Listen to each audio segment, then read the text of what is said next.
본의가 일려서 우리 의원단은 본의에 좀 참석할 필요성이 있어서 김용현 증인을 듣고 지금 정리했다가 다시 시작하는데 먼저 가보도록 하겠습니다. 먼저 저부터 짧게 한 말씀 하겠습니다. 김용현 전 국방장관의 증언을 들었습니다. 김용현 국방장관이 피소추인을 보호하기 위하여 다 자신이 했다라는 취지로 말씀을 하셨습니다. 그 증언을 쓰다 보니까 이런 생각이 듭니다. 김용현이 내란의 우두머리이고 피소추인 윤석열은 김용현의 수하가 아니었는가. 과연 피소추인 윤석열은 대통령이었는지 되묻고 싶습니다. 또한 이런 대통령을 위하여 국민들의 세금으로 지금도 경호를 붙여주고 교통을 통제해서 시민들에게 불편을 끼치는 것이 과연 맞는 것인지 참으로 비굴하다는 생각이 들었습니다. 오늘 김용현 증인에 대해서 증인이 이루어졌는데요. 우리나라에서 가장 존엄하고 엄정하고 권위 있는 법정에서 가장 저열한 광대극을 연출했다고 저는 생각합니다. 윤석열과 내란 속의 윤석열과 그를 추종하는 김용현 사이에 있었던 저열한 광대극은 그게 실제 희극이었다면 우리가 마음껏 웃었을 수 있겠습니다만은 대한민국에서 벌어진 실제 상황이라고 느끼니 너무나 참담하고 비극적입니다. 바이든 날리면의 2탄입니까? 요원을 끌어내라고 했더니 의원을 끌어내라는 것으로 뜻이 왜곡됐다 이렇게 얘기를 하고, 그 다음에 개헌포고령을 실행할 생각 없이 했다고 하는데 왜 그렇다면 통행금지는 빼라고 했다는 것인지 그런 논의에 대한 설명도 없습니다. 게다가 처음에 김용현은 주신문에는 응하겠다고 하다가 다음에 청구인 쪽에서 국회 쪽에서 신문을 하겠다고 하자 이를 거부하는 상황까지 벌어졌습니다.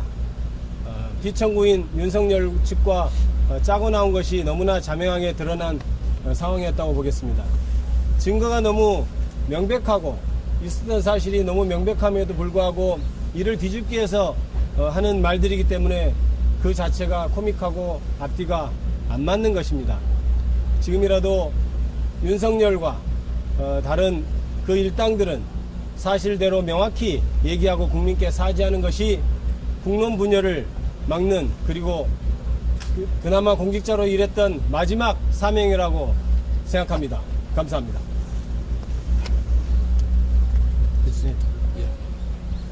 참담합니다. 피청구인 윤석열은 김용현 형에게 모든 책임을 미루더니 또 김용현 증인은 오늘 이 자리에 나와서 자신의 명령에 따라서 수행을 했던 이진우, 여인영 등 군 장성들에게 책임을 미루고 그 부하들이 자기가 지시한 내용대로 하지 않고 자기들이 알아서 잘못한 것이다 이렇게 또 책임을 밀었습니다. 국방부 장관이었다는 것이 부끄러울 정도로 어떻게 저런 거짓말을 하고 있는지 이 법정이, 신성한 법정이 더럽혀졌다고 저는 생각합니다. 존경하는 헌법재판소 재판관들께서 이 12.3 비상계엄 내란의 위헌 위법성을 잘 판단해 주실 거라고 생각합니다. 국회를 봉쇄하려고 하지 않았다, 이런 지금 변명을 하고 있는데요. 국회의장님부터 시작해서 국회의원들은 담을 넘어서 목숨을 걸고 국회 본회의장에 가서 계엄 해제를 의결했습니다.